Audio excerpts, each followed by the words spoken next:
marami ang nakabantay sa kaso. Hinihingi ko sana naman, hindi tayo magtanga-tangahan. Mga Pilipino tayo, matatalino tayong lahat. Kasi kung magkaisa tayong lahat, nasa ganito sa karumaldumal na ginawa nila, hindi ito mabigyan ng hustisya habang panahon na nito nating dalahin lahat. Tandaan ninyo yan, tayong lahat na nandito na witness, habang panahon na wala na tayong makuhang hustisya. Kailangan dito pa lang matapos na ito lahat. Matapos na ito lahat. Mabigyan na ito ng hustisya. Tama na yun, ang dami na nilang pinatay.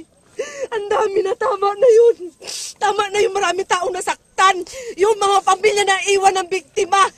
Alam ba nila kung ano nararamdaman namin ngayon? Ilang beses kami pinapatay.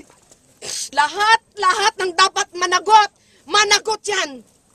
Dahil isinusumpa ko, pinangako ko talaga, hinihingi ko yan sa Diyos. Araw-araw, oras-oras ako nagdarasal. Dahil sabi kong ganyan, ang taong mabuti, hindi mo pwedeng hanggang panahon yan takpan yung kanilang mga ginawang mga pagkakamali. Yung mga taong mababait, kailangan mabigyan ng hustisya. Dahil kung hindi yun ang mangyari, lahat-lahat kayong mga media, tandaan nyo yan. Hindi nyo alam, baka isang gabi, bigla na lang kayong dukutin. Dahil kaya nilang gumawa ng ganon, sa kadami nilang ganon, kaya din nila kayong kahit paisa-isahin yan. Dahil gusto nila manatili sila sa power, manatili sila na kumuha ng maraming pera. Pera lang ang lahat ng ito, ng power. Pera lang lahat. Ang katapat ng ito lahat, pera. Sabi ko, nakakahiya tayo sa buong mundo. Pinagmamalaki natin ang maging isang Pilipino. Pero ano tayo ngayon? Ito, ipagmalaki ba natin ito ngayon? Pinagmamalaki ba natin itong Maguindanao massacre na ito sa buong mundo? Dapat hindi, ikaya natin ito.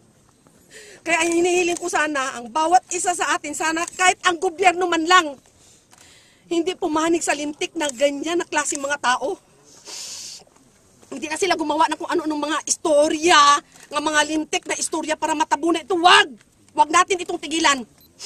Tama na ito. Tama na ito. Tama na itong ganitong nangyari. Napakasakit na yun sa amin. Patuloy nilang may tagatuparan ang pag-aaral ng kanilang mga panahon, kakayahan at sarili para sa